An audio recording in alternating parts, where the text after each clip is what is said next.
बाबा निराली तेरी शान है। मेरे भोले बाबा निराली तेरी शान है। मेरे भोले बाबा निराली तेरी शान है। मेरे भोले बाबा निराली तेरी शान है।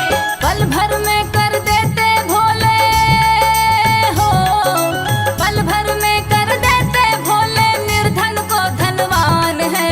मेरे भोले बाबा निराली तेरी शान है। मेरे भोले बाबा निराली तेरी शान है।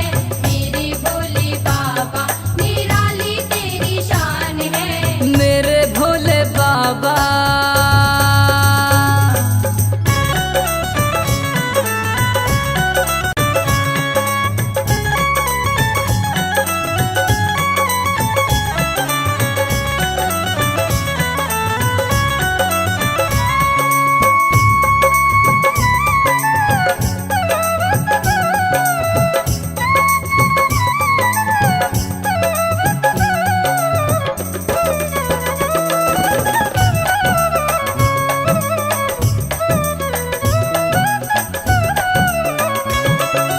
काशी में बैठे हो भोले विश्वनाथ अवतारी। विश्वनाथ अवतारी, विश्वनाथ अवतारी। गंगा शीश विराजी जिनके तीन नेत्र त्रिपुरारी। तीन नेत्र त्रिपुरारी, तीन नेत्र त्रिपुरारी। त्रिलोकी कहलाते स्वामी, त्रिलोकी कहलाते स्वामी, महिमा बड़ी महान है। मेरे भोले बाबा निराली तेरी शान है। मेरे भोले बाबा निराली तेरी शान है। मेरे भोले बाबा निराली तेरी शान है। मेरे भोले बाबा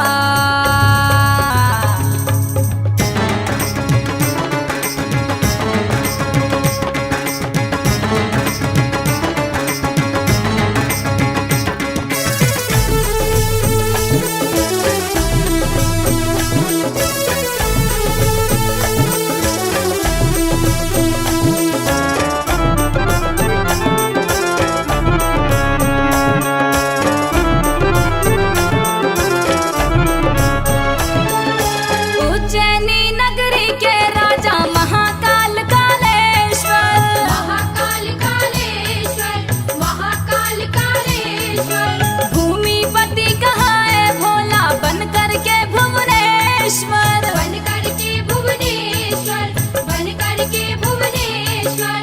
सुर नर मुनि गंधर्व कहूँ क्या, सुर नर मुनि गंधर्व कहूँ क्या, पूजे तुम्हें जहान है। मेरे भोले बाबा निराली तेरी शान है। मेरे भोले बाबा निराली तेरी शान है।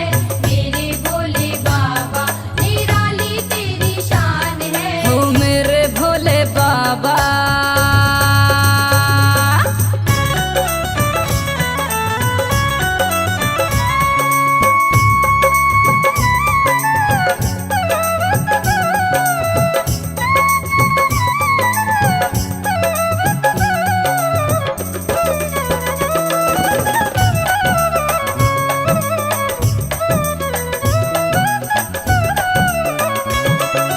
रामचंद्र ने तुमको पूजा रामेश्वर कहलाए। रामेश्वर कहलाए, रामेश्वर कहलाए।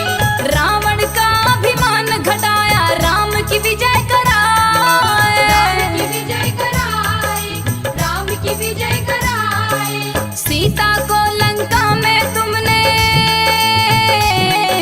सीता को लंका में तुमने दिया अटल वरदान है। मेरे भोले बाबा निराली तेरी शान है।